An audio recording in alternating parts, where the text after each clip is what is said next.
What's up, everybody? Welcome back to the Formula America podcast. We're your hosts, Kurt and Dylan. And once again, we have been given the impossible task of trying to unpack everything that took place this weekend, from a sprint race that I completely forgot even happened after the GP. And then, you know what? I just want to give some highlights of the race yesterday. Let me know if I leave anything out. I'm sure you will. Okay. So we have Max getting a penalty, losing out on his pole. Which is spicy gossip behind the scenes for that. I can't wait to talk about that. We had a mirror causing absolute pandemonium on the track. We had multiple punctures. We got too many penalties to even count. We've got the severity of said penalties. Yeah, the severity of the penalties. We've got Lewis Hamilton almost rage quitting the race. We've got Saubers scoring points. And then at the end of the day, we got Ocon in what was his final couple laps in Alpine. And I'm sure there was more things that happened during that. And we're going to talk about it all. Yeah. We got to talk about Lando giving Piastri the sprint win in an otherwise very boring sprint race. Yeah, that did happen. SQ1 exit for Checo. Quali. I mean, good grief. I don't even know where to start. All right, well, you know what? Let's start with that. Let's start with what is becoming our probably most talked about topic on this damn podcast is Checo Perez. I was thinking about that over this weekend. I feel like we almost need to he has established his average competency. Why we keep expecting more, I don't know. You know what? Well, jumping a little bit ahead, when Checo DNF'd from the race and he was like, "Oh, I lost drive," I thought metaphorically that is probably the most poetic way to sum up his entire season. You know, the funny thing is that in the interview afterwards, he was like, "We were doing great until we lost drive. It's great. What a great race. Great everything." I was like, "You were in like 10th place. What do you mean you were doing great?" I'm pretty sure he said we were on for a podium. I was like, what reality are you living in right now? You had about 6 cars in front of you that were driving much faster. And now I wake up this morning and I'm seeing multiple different places. ESPN even was one of them, citing that I guess there's a credible source saying that he is going to be leaving Red Bull at the end of the year. Not the first time we've heard it this season. He's got to. I mean, I get that he brings a ton of sponsors and a ton of money, but the amount of people, myself included, that no longer care to be a Red Bull fan because of all the shenanigans has got to be hurting their bottom line more than the sponsors they're going to lose. Yeah, it's reached a point where I think you have to do something at this point. But anyways, back to the original topic. Checo out in the first SQ1 quali session for the sprint race. And then, which I was kind of giddy for, right? Like he puts the time in and goes to 12th place and you're like staring at everybody on a fast lap and you're like, I need 3 of them. And then like Ocon goes above him and you're like, ha ha ha. Sonoda jumps above him and you're like, and he's on the bubble and he's out. So you're like, there it is. Man, so there's that. Right, moving on. Sprint race. Sprint was pretty boring, all things considered. McLaren really worked together. Great team. Lando giving Piastri DRS to fend off Russell, that Mercedes was quick this weekend. You and I were discussing, we didn't know whether it would be or not. It was fast. I did not think it would be, but that thing, you're right. That thing was quick in the hands of George Russell. In the hands of George Russell. But what a great teamwork by McLaren. And then what I thought was crazy was Lando giving Piastri that win around the last turn with George Russell 1.1 seconds off the back of him was a bold move, Cotton, especially when the team was telling him not to do it. Because George was so close. Like if you miscalculate and mistime that by just the smallest margin, George is taking second place in the race. So I know, like but especially everybody on that pit wall, when they saw Lando pull off to the side, and they're like, "Is he slowing down?" And because I didn't even consider that was an option. I thought no thought in my mind. I was like, "What is happening?" Like I thought there was an issue, and then for him to let him go by and then just slot in perfectly behind him that was a risky one. But he gave it to him. I don't think Oscar cared either way, but still. It was just a little bit. Lando himself said, "I'm not here to win sprints. I'm here to win Grand Prix and championships." And Oscar feels the same way. So I think it was a nice touch of team showmanship. You know, Nico Rosberg, Lewis Alonso. There's a lot that would never, ever even Max would never even consider. Max did not consider, and he was actually asked to do it, and he said no. Said, "Do not ask me." But yeah, good on him. Good on Lando for that, I guess. So good on him for not losing second place. Yeah. All right, let's GP quali. Nothing really crazy other than the fact that like I thought Q1, Q2 were pretty boring, kind of your usual suspects. And then Max puts it on pole, which none of us expected. I didn't expect that Red Bull to be quicker on this track, but Max just blipped it up there and slowed down George Russell on the way. Yeah. So let's discuss. So what I understand is that Russell was on an out lap, getting ready to do his fastest lap, and Max didn't get out of the way, and he had to slow down a little bit, which is, from what I understand, not against the rules. Yeah, and so kind of the same thing for me, and I think a lot of people were kind of confused by that. If George Russell was on a flying lap going for a qualifying time, slam dunk. Max was right there on the racing line, apex of the turn, slowed him down. It's cut and dry. But the fact that neither one of them were on a push lap, kind of, I think it threw a lot of people for a loop. Like, why did he get a penalty for that? And then I think the biggest thing that came out of this is all the commentary you hear from Max about what went down in that stewarding room and just the disdain that he has for George Russell. And I think it ignited a fire under Max. Yeah. After all that crap went down in that room. Yeah. So for those of y'all that haven't been following it, Max basically said that he said he'd been to the steward's office more than a few times in his career. He wasn't his first rodeo in there, but he has never seen another driver try to throw another driver under the bus as hard as George Russell did. And how he said, basically, George is two-faced. He seems very prim, proper, and nice in front of the cameras. When the cameras go away, he is not that way at all, which honestly doesn't surprise me all that much. Oh, yeah, we could see that. So just real quick for context, I just pulled up the FIA decision letter from that. And it said, unusually, this incident occurred when neither car was on a push lap. Had car 63, George Russell, been on a push lap, the penalty would have most likely been usual 3 grid position penalty. Yep. However, in mitigation of the penalty, it was obvious that George Russell had visibility of Max and neither car was on a push lap. So so they're just saying they're mitigating it by only giving him one place. I don't know. And a point on his license. True. Yeah. And so I think my favorite part of this whole thing with Max and George is I read somewhere that Max had made a comment. I don't know if it was in Dutch media or where it was, but as him and George were leaving the room, Max looked at him and said, I'm going to take it back in turn 1. And I love that because I think that it kind of like George was like, oh, crap. And you could tell like at the start, George, he lost not just 1, but 2 places. Yeah. So I'm sure Max was in his head the whole time. You saw the starting grid. Max was already kind of cocked to the side and just immediately went over and took it from him. But man, that Mad Max alone is a force to be reckoned with. But when Max gets pissed off, it's pissed wild off to see what you, he not the stewards, not at Formula One. You. I was reading somewhere that George had made a comment that he was fully expecting him and Max to come together in turn 1. Yeah. And I guess probably after that comment that Max made, he was like, oh, crap, what have I done? Yeah. Because Max would have happily ended it that way. 4-time world champion. Yes. I don't need these points. I hope that this bubbles over to next season and George has a fast car. Could you imagine Max versus George for a title championship? Many strongly worded letters written to him.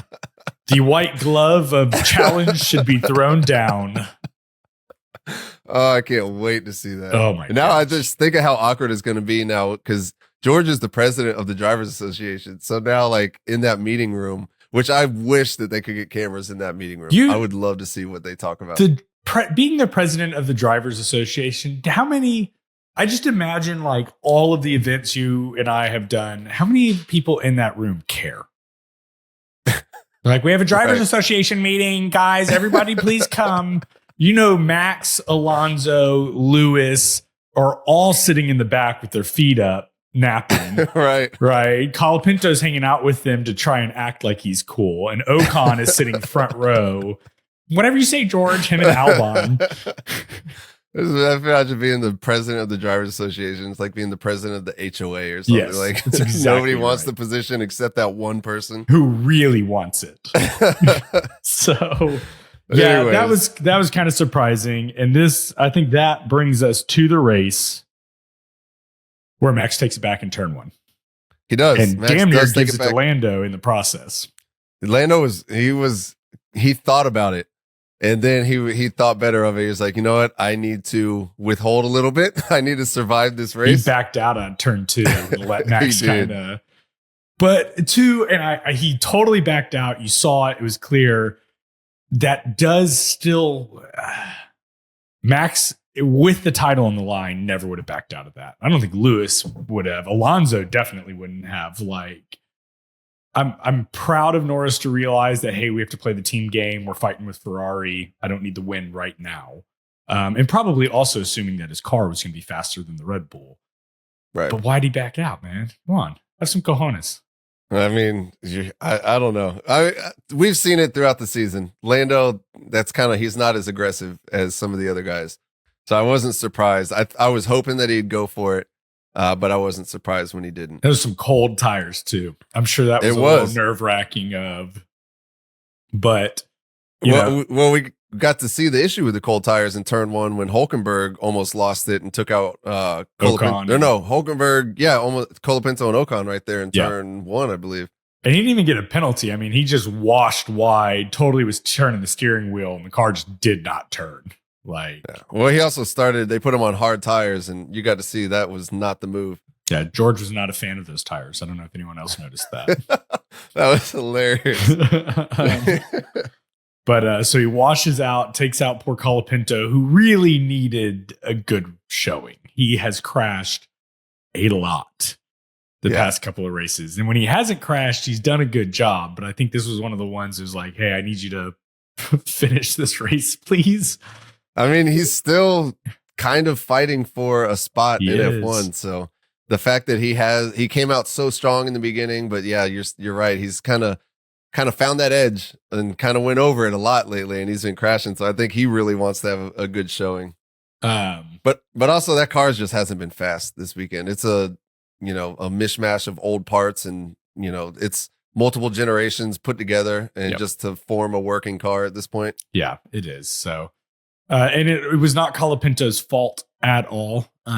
Just kind of sucks. And then Ocon got taken out. Bro, where do we go from here? Should we talk about the mirror? Because that's when shit really got crazy. So that mirror really is the star of the show for this entire race. I feel like, for one, I imagine that Williams is like, I don't know, held together by zip ties and bubble gum at this point. So it's not surprising that a part just falls off of the car. Poof, gone. But what's so surprising to me is when it fell off, I feel like everybody watching is like, clearly that's a VSC at the minimum. Yeah. At minimum. You have to get that off of the track. Because otherwise, if someone hits it, it's going to cause punctures and all kinds of shenanigans. That's a safety issue. Right. And you would think, I mean, it's the race director's second race, I believe now. Yep.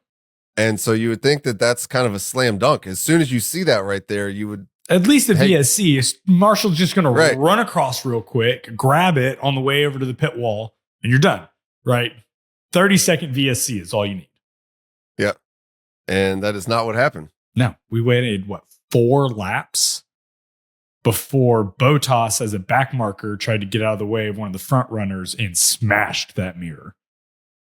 Exactly. And as soon as he did that, it just exploded carbon fiber all over the track, which is something that we knew was going to happen eventually. And then it happened, and they still didn't do anything about it until you see 2 punctures. Yeah, and Sainz, you see Carlos Sainz and Lewis, who's already he was already on the brink. Yeah. As soon as that happened, I feel so bad for Lewis, but also what a just whiny baby this entire weekend. Yeah, no one wants to see it. I don't like whiny Lewis at all. I like Hammer Time Lewis. Yeah. So it's Sainz who's having a good race. He and Leclerc were there to pick some points up. And that's just super unlucky. Luckily, they were able to get the car around and get it, back out there, and he did fine. But like, damn. So I saw that FIA had actually released a statement this morning about why they chose not to put out a VSC or a safety car. And so the FIA statement, they said that they thought a VSC would not have been sufficient because the cars at that point were so spread out. They didn't think that there was a big enough gap to have somebody safely run out and retrieve the mirror. And they didn't want to disrupt the race with a full safety car. And so that coupled with the carbon fact fiber disrupting the race is a better option. Well, they also said that because it was not on the racing line, they decided to leave it and just not mess with anything. Okay, to be fair, it was not on the racing line, but it was right smack in the middle of the main passing zone on the track. So while it wasn't on the main racing line, if you're passing somebody, you're going right to where that mirror was. We all saw it. That's just a total failure of leadership on the race director. 1000%. Yeah. It's one of those, to me, it's a risk to reward ratio, right? Low risk, low reward if we just go get it. Safety car, everyone loves a safety car. It does disrupt the race, but it makes more stuff happen and everybody is safe. Or you wait for what happened. And luckily what happened was just 2 punctures. It could have been worse. Right. You're doing 200 miles an hour when a mirror of carbon fiber explodes. Yep. And for the disruption of the race, it was early enough on in the race where it wouldn't have been, it's not going to decide the race at that point. No. But then, all right, so let's look at what all happened after this mirror. Yes. Right? So the mirror gets left there. It gets destroyed by Valtteri Bottas, just jettisoning carbon fiber all over. We had 2 punctures, Hamilton and Sainz. So now both of their races are basically destroyed at that point. Hamilton is already on the brink, like we said, mentally. Then we have Lando Norris's penalty, which we'll get into, that comes as a result of this. Then Hamilton gets his penalty for speeding in the pit lane, which, again, he's fragile already. He's on the brink. Then we have, at the safety car restart, Perez, he loses drive and is out of the race. Then Hulkenberg gets beached. And then we get a malfunctioning safety car, the lights on the safety car, which compromised Max's restart. So all of these things just cascaded after this mirror. And so it's made for a great race. It was riveting. Oh, it did. Oh, I mean, we're talking crap about the decision to leave it there, but if it was picked up, who knows? This would have been a boring race potentially. It could have been, because that sprint was boring. But good grief. Okay, so let's break this down. So we have Lewis and Sainz having to come around. Everyone dives into the pits. Everybody was waiting for a safety car to pit, and get fresh tires on. So everyone's diving in. Then they come back out, and to clean up the debris, they do a safety car drive through the pit lane.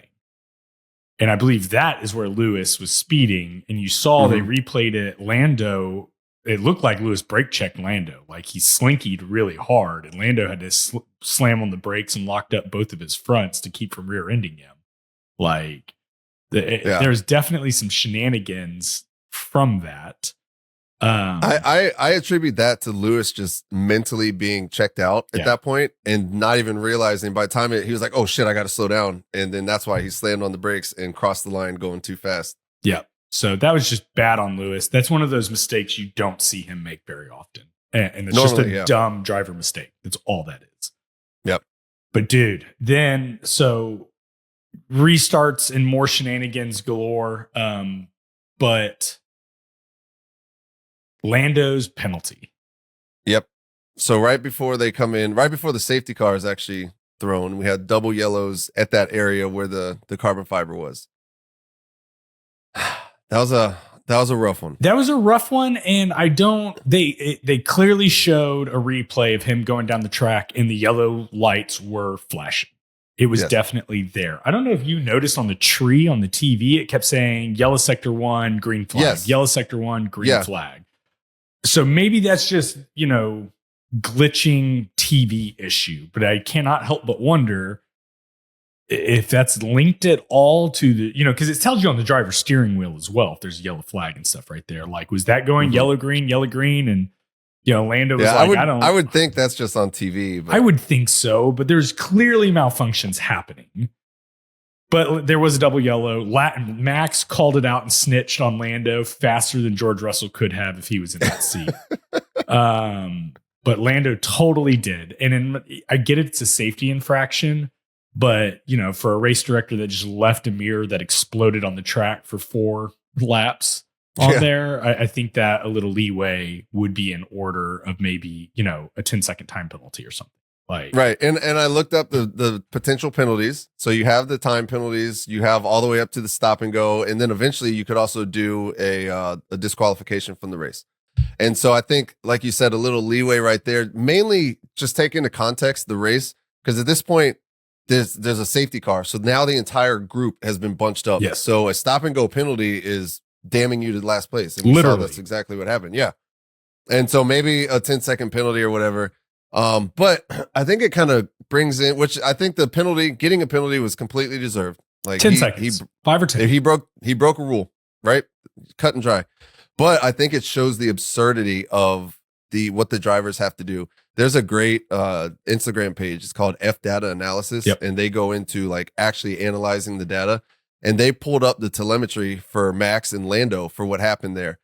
And it showed that on lap 31, Verstappen lifted the pedal roughly 10% and for less than 1 second. Yep. It was negligible, his difference in speed. Like it was a mere formality. But it shows that just doing that, just lifting just barely for less than a second is enough to not is the difference between a stop and go penalty and not. And so it's like you're not really doing anything. No.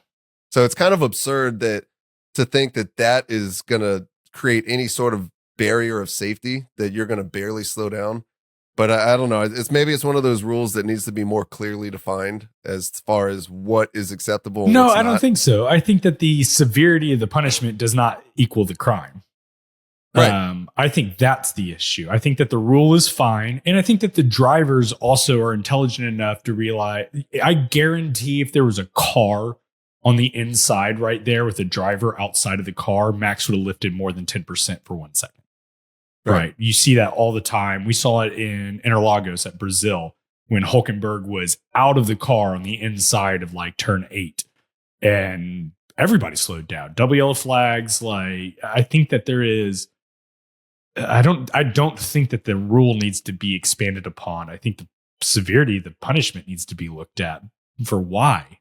That's not fair. That doesn't equal the crime in any way, shape, or form. It was unnecessarily harsh. And even Toto Wolff came out and said it was too harsh, which is, for Toto to come out and say that, I think it shows a lot. Yeah. And then right afterwards, Lewis speeding in the pit lane, which is always a slam dunk penalty. It is about as black and white and objective as it can possibly be.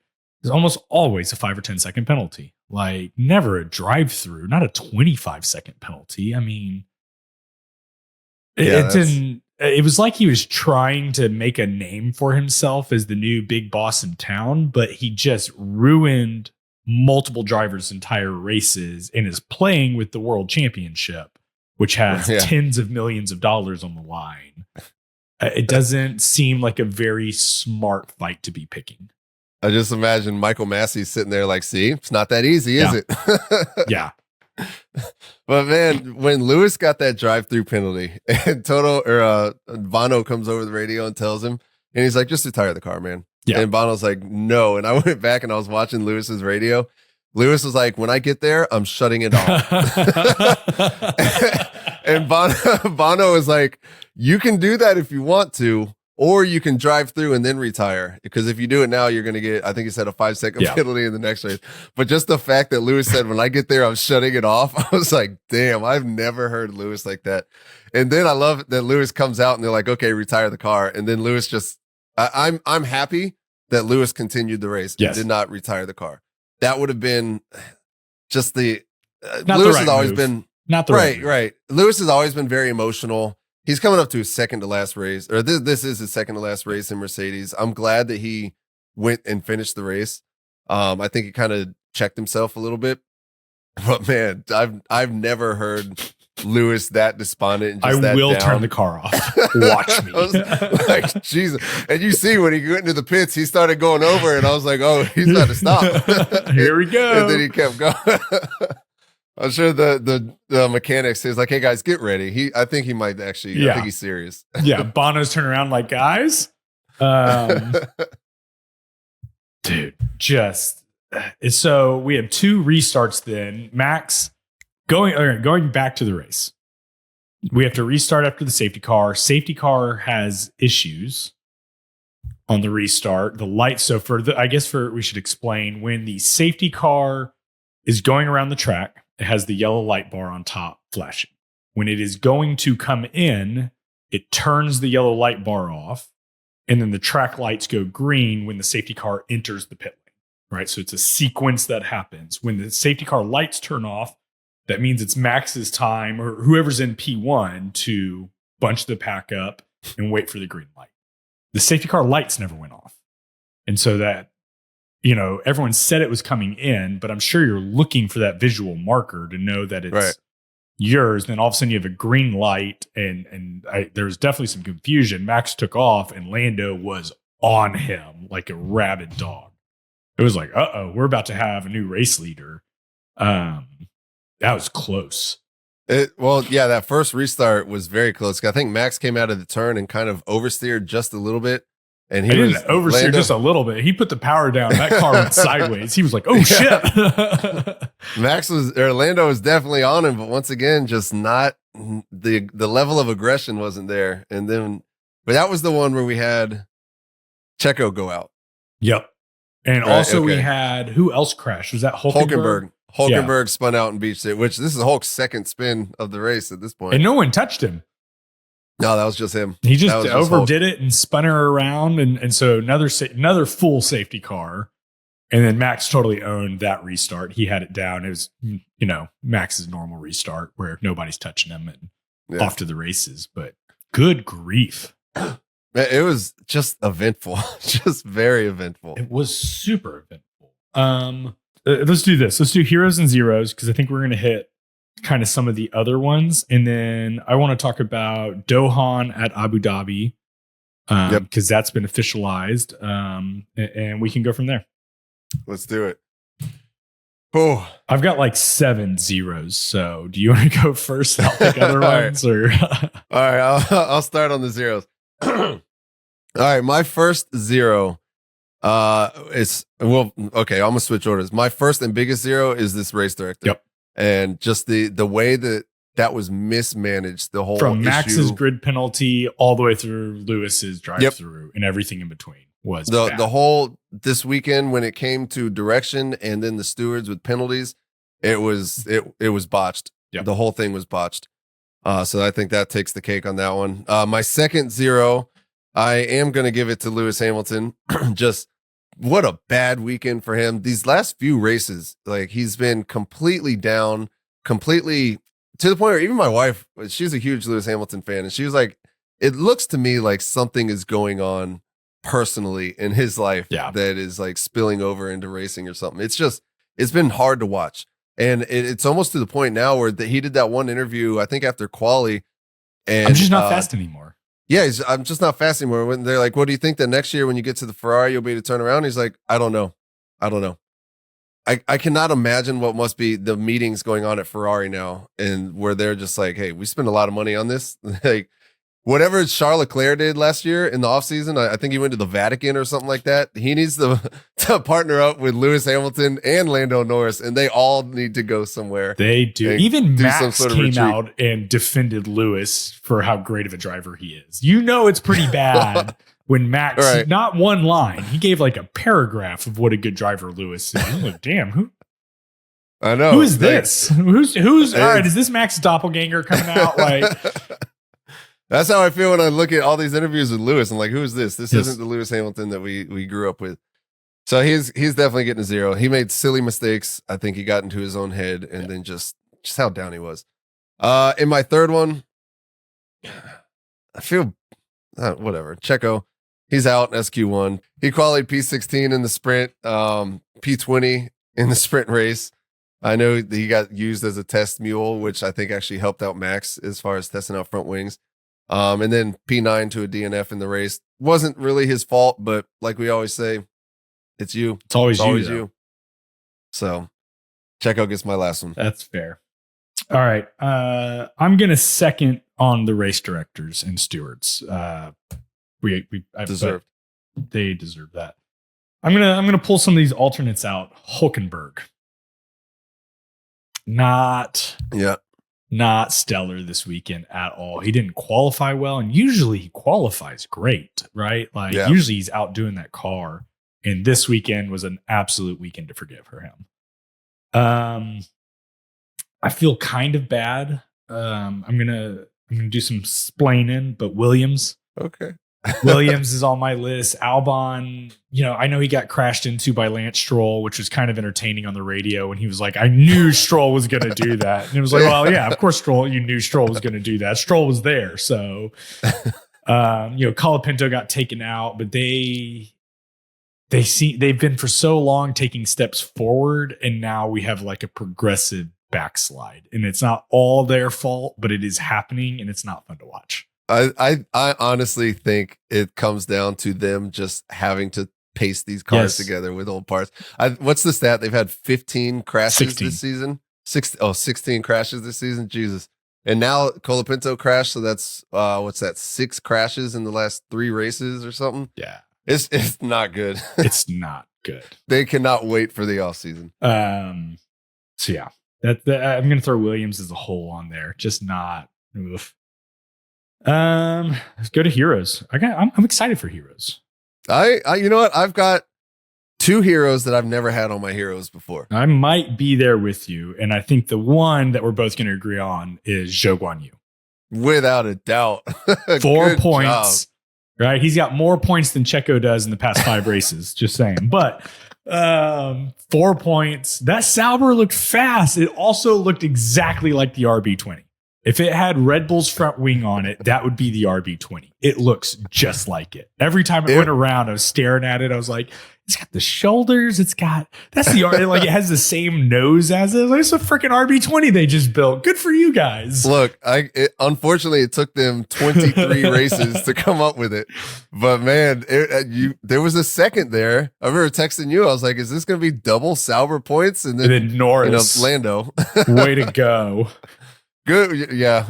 But yeah, that was almost double points, but Zho Guanyu, good on him. I think that Valtteri Bottas sacrificed himself a little bit. Yeah.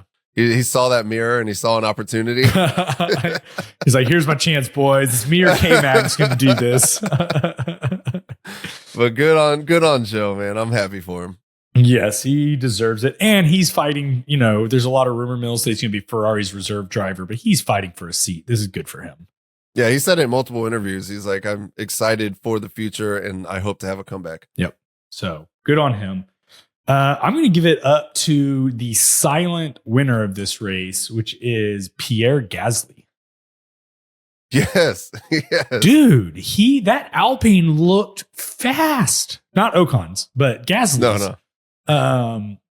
He did great. He picked up 5th place I think totally on merit. It would have been 6th place if Norris had been where he was supposed to be, without that penalty. But damn, Pierre, good job. Yeah, good on him. I'm actually generally not a big Pierre fan, and I was totally like watching this charts, like rooting for him. Yeah. And then the last one I'm going to do is my boy Max. It was a crazy race. That car has not been the fastest. He's been down as well, and to put it on pole and then control the entire race from there on out. Just a masterclass. He, in one of his interviews too, I forget what the context was now, but he was already talking he was like, well, I've already got mine. Like saying like, he's already got the championship and all that. So these other people have a lot more to fight for. But the fact that he's already got it and he's still able to do that and control the race, and his race intelligence it's there. Like he saw that the gap came down and he's like, hey, see if he slowed down. Yep. Like just the way, I don't know, he's the complete package right now. He's so good. Yes. And it's impressive to watch. Yeah. And now that he has taken a stand against George Russell, I'm rooting for Max a lot more. Like, you know what?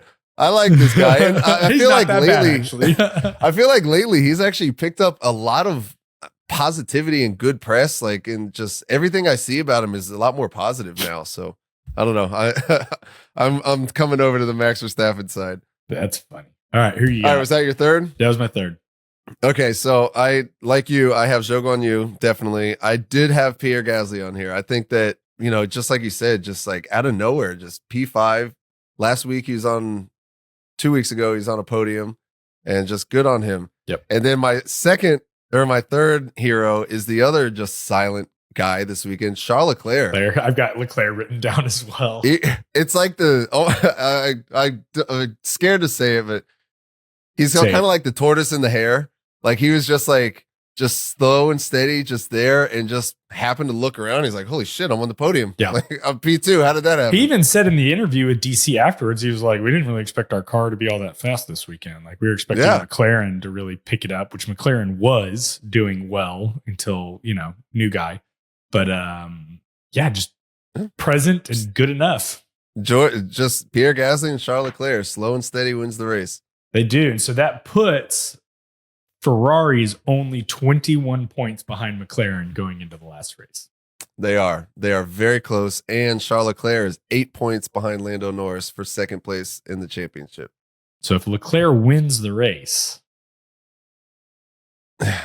Yep. It would be so fitting too with McLaren, the way they perform this year, if they lose out on this championship. They've had both championships essentially handed to them in their hands this year, and they fumbled the bag. They really have. I agree with you. At the same time, like I think the driver competition is less of a point. Whether you finish second or third, nobody remembers the runner-up. Nobody cares about that. I don't think Lando's worried about being second or third, but that Constructors Championship is a real big deal. Especially since McLaren and Ferrari, neither one of those teams has won it in years. A decade and a half. Yeah. So it's big for both of these teams. And you could see I saw the a way stat. This one will blow your mind. This year, McLaren has won an equal amount of races as it did between 2007, when Lewis was there and won the last race, to 2023. Jeez. That's how much better they have been this season. Yeah. Like that's an insane stat. Yeah. So, I mean, it's no surprise that they weren't prepared to fight for a championship. It kind of like caught them off guard. Thanks, Checo. That's the other stat I saw, was that if Red Bull only had one car, then Max Verstappen, they wouldn't have fallen anywhere in the championship except for 2017 and 2022. Those are the only 2 years they would have been lower. With just Max. With just Max. Going into Abu Dhabi, there's a ton of pressure on this Constructors Championship. Yeah, I'm here. We're going to see so much teamwork. It's they awesome. have to. I mean, there's tens of millions of dollars on the line here. They're going to be like, put everything aside and win this Constructors Championship. I just imagine Carlos he's like, I'm going for it. I'm going for all of it. What are you going to do? Kick me off the team?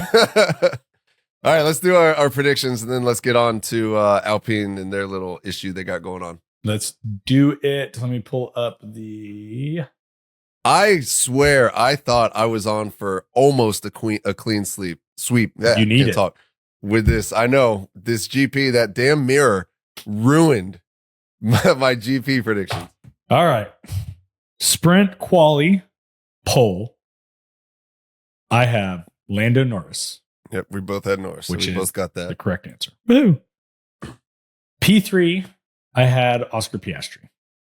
I had Max. P2, I had Hamilton. I had Lando Norris. Which was correct. Lando is P2.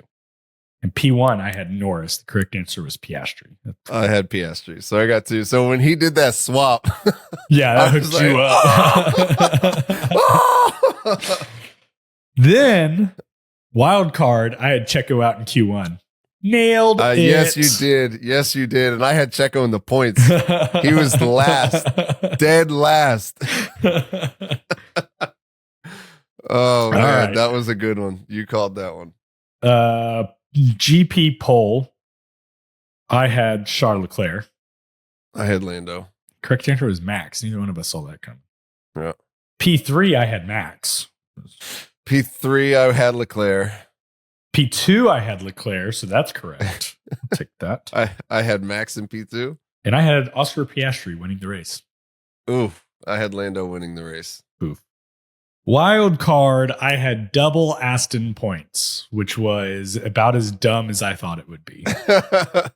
My wild card, as soon as I said it, I knew I messed up. My wild card was 3 DNFs. And as soon as I said it, I should have said at least 3 DNFs. Because we sat at 3 DNFs for a while too, and then once Checo went out and that restart, then I was like, messed up. That's all she wrote. You should have shot myself in the foot. So how many points you get? So I got 3 points from the sprint. So that puts us at 50 to 32. I am officially the winner. That's okay. And just to pour salt on the wound and make it a little bit worse, I did our average so far this year. How many points on average we score each weekend. I have averaged 2.27 points per weekend. You've averaged 1.45. That's not going to cut it. It's not good enough, Kurt. All right. You're being a real Checo right now. I'm going to go to the same retreat with Lewis Hamilton and Lando Norris in the offseason. Wait, I'll lose then if I get to go hang out with them. That'd be cool as all get out. Might need to take it. No, I haven't said that many bad things about them. Lando might not like me. I reserved most of my bad comments for Checo and Russell. Checo and George. And all right. Dohan. Let's talk about this real quick and wrap her up. Jack Doohan. Dohan. I like Dohan a lot more. I'm sure we'll get a lot more commentary from me calling him Dohan. Dohan sounds more powerful. It does. I like Dohan. It. Comes out to Rammstein. Dohan. Dohan missed. All right. So it comes out. So the rumors start pretty quickly after the race that Esteban Ocon was potentially going to be replaced on the last race, which confuses me. The whole thing is confusing to me. Then let me go first because I read something this morning that made it all make sense. Make it make sense. It was like a light bulb. Because I've seen everybody say this is disrespectful to Ocon, blah, blah, blah, blah, blah. I saw Haas requested it because if Alpine releases Ocon now, Haas gets Ocon for the postseason testing at Abu Dhabi as soon as the weekend is over. Is that a rule, though? Yes. You cannot switch teams right after the last one and do the postseason testing. So that's what I saw was the big reason is Haas requested it specifically so they could get the testing done. That's interesting because I also it adds a monkey wrench in there. It does, but I remember reading that Carlos Sainz, isn't he switching? I thought Carlos Sainz was doing the test with Williams. I haven't read that. And I know that there also came out that Lewis had asked for permission to do it with Ferrari, but they said that he could not because of contractual obligations and commercial obligations. I don't know. The whole thing, I guess so. If that's a rule, because I've read the same thing today too, that they released him so that he could do that for Haas. But also yesterday, Oliver Oakes, when they interviewed him, he was like, I had no idea. He's like, I thought he would be racing with us. And so I don't know. I feel like with everything else, there's so much going on behind the scenes. Like there's so many politics in this whole thing, especially that's what I was thinking with like the whole FIA and the stewarding and all that. There's many different levels of bureaucracy. Did you see Muhammad, what is his name? Ben Sulayem? Ben Sulayem, thank you. I knew it was Ben something. I couldn't remember the last part. Ben Sulayem, his comment about running the FIA. Oh, they don't need to know anything? Yeah, the teams don't need to worry about what he's doing. He doesn't have any, need to tell them what's going on with the personnel and stuff. So, I mean, you have politics at every freaking level. And not like nice politics either. It's not bureaucracy and whatnot. It is like bad things happen behind the scenes, I think. I wonder, this is probably for a whole different podcast episode. I wonder what it would take for Formula One to break away from the FIA and just govern themselves. I'd be cool with it. I'm here for it. Like, is there, why are they tied to the FIA? That's something that we should research and do a whole episode. Maybe throw it up on the Patreon for that. I don't understand why they are having to put up with all this. If it seems that they don't get along, They haven't got along for years, it seems like. And so Formula what's One the doesn't rule? need the FIA. Right. No, I get why in World Endurance Championship and so many of those other programs have that. Formula One does not need it. They've outgrown, I feel Yes. like, the FIA at this point. So, well, stay tuned for that episode. It's going to take a lot of research. I'm here for it. So pretty crazy. So Doohan will be racing for Alpine in the last race at Abu Dhabi, which will be interesting. And I believe Yuki Tsunoda is going to be doing a couple of test sessions in the Red Bull. I believe so. And I texted you over the weekend. I'm ready to see Yuki Tsunoda in that Red Bull. I think if I'm pulling the strings, I'm putting him in the Red Bull next year. Call up whoever you want to replace him and just put Checo out the pasture. Maybe he takes a year off and comes back with Cadillac or something. I don't know. I saw something that I would love. I don't know if it's going to happen. It was a total rumor mill thing. But that they should go to Williams and say, you keep Colapinto. He's doing great. He's got laps in the car. Keep him. Give us signs. And Red Bull brings signs back. I'm here for that. I think that'd be cool. That would be awesome just to see, because all the rumors are that the Sainz and the Verstappen families don't get along. Yeah. And just I don't know. I think that would be awesome. It surprises me. Red Bull Yost is such a friendly individual. I don't know why. He's so warm. He's so warm and caring. He's always smiling. It's funny. I was thinking about that because I realized, like, whenever you see Yost at the race, you never see Max's mom and sister at the race. But they were both at the race this weekend. Yes. And Yost was absent. So imagine that. I thought that was funny. All right, Kurt. this is what a weekend. Yes. Holy crap. What a thank you, Williams Mirror, for falling off. Glad no one got hurt. And I don't like the new race director. Already. Get rid of him already. Bring back Michael Massey. No, don't do that. Oh my God. All right, so we are going into right away. Now we're going to Abu Dhabi, final race of the season. Super long season, 24 races. It feels like a lifetime ago when this thing started. Yeah.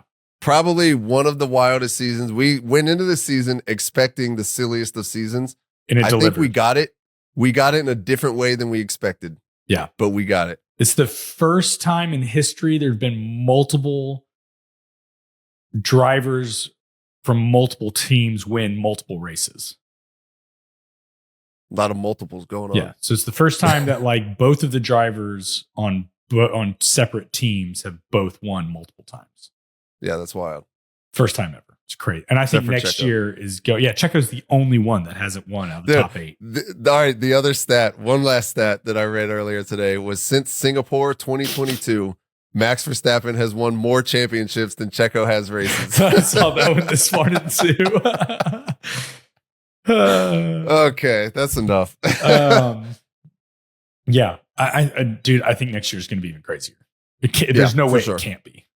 Well, now we got rookies. We've got the final year in this regulation of cars. And we've got 4 teams, right? This year started off with Red Bull dominance, right? What would it be if it didn't start with a dominant team? Be wild. Could you imagine going into the end when multiple teams could win both championships? Just like Kimi Räikkönen in 07. Yeah. Right? That was like the insanity, and Kimi won it by 1 point. Yeah. Crazy. Anyway, I'm excited. All right. Well, we'll be back in a couple of days with our Abu Dhabi preview. And then whatever else conspires between now and then. But other than that, if you like this podcast, make sure you leave us a rating, leave us a review, share it with a friend.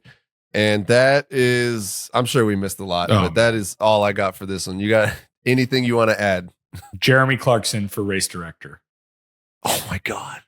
Oh my God. Yes, please. All right. Well, on that note, stay classy, America. We'll see you next time. I love that idea.